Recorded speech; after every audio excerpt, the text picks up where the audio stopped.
মানে কি আর নামাজ পড়াবা না? নামাজ পড়েই তো আসলাম। এই মানে নামাজ শেষ করিয়ে তো আসলাম, জামাতে নামাজ পড়লাম। কি বলেন মেম্বার সাহেব? এরপর তুই এটা হওয়ার শক্তি, তুই মসজিদের সভাপতিদের দ্বারা তুই নামাজ পড়াইছো, জামাত করতো। জানোস না যে সভাপতি না পর্যন্ত আমাকে মসজিদে জামাত হয় না? এই এই মেম্বার, এই তুমি তো জানো এই কথা যে আমারে তারা মসজিদে কোনোদিন জামাত হয় নাই। তা তুমি এই ভুল কেমনে করতে দিলা? হ্যাঁ, আমি যাইয়ে দেই সামনের কাতারে আমার ছিটে অন্য একটা লোক বইয়ে রয়েছে, সেইটা লইয়া অনেক ছিকিয়ে রয়েছে ইমাম সাহেবের লগে। হেই তালে তালে তোমার কথা ভুলে গেছি। আর ইমাম সাহেব, তুমি আসলে এটা ভুল করছো। যেখানে তুমি দেখছো যে কাতারে মসজিদে স্বয়ং সভাপতি উপস্থিত নাই, তুমি সেখানে একটু তার খোঁজ নেবা না? সে কোথায় আছে এটা তুমি জানবা না?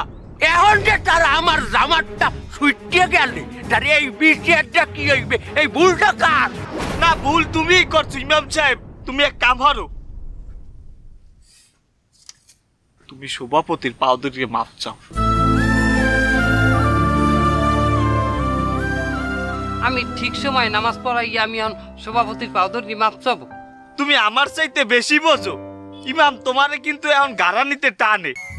আমি আত্মা উড়ানোর আগে তুমি তাড়াতাড়ি মাপ চাও। আরে তোমার বাহের বয়সী, মাপ চাইলে জাত যাইবে না। আমি উমের দিকে তাকাইছি।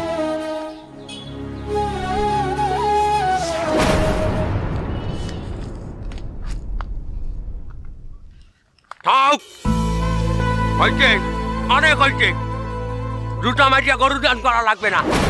যাও এখন যাও, এই ভুলটা আর নেক্সট টাইম কোনোদিন না হয়।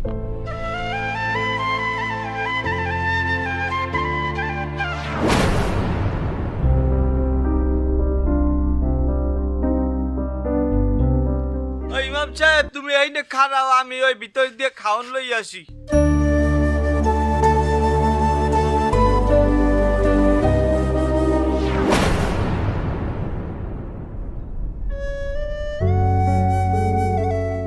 দাও, তুমি তরকারি দাও। আকি আকি, তুমি গোস্ত দাও কিসের জিনে? বেটায় আলেম মানু, ইমাম সাহেব রে গোস্ত দিলে আল্লাহ খুশি হইবে। এবেডি আল্লাহ খুশি হইবে না, তুই ইমাম রে খুশি হতে চাও? হ্যাঁ, তুই কি ইমামের লগে যাইতে চাও?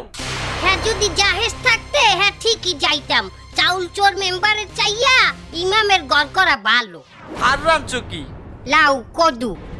তাই লাউ দে, লাউ খাওয়া ছুন না, ইমাম মানু লাউ খাইবে। তার হে সুন্নত তুমি খাও, গোস্তটা ইমাম রে দাও। তুই এই গোস্তকে লাউ দে, আমি ওইই দিয়ামু।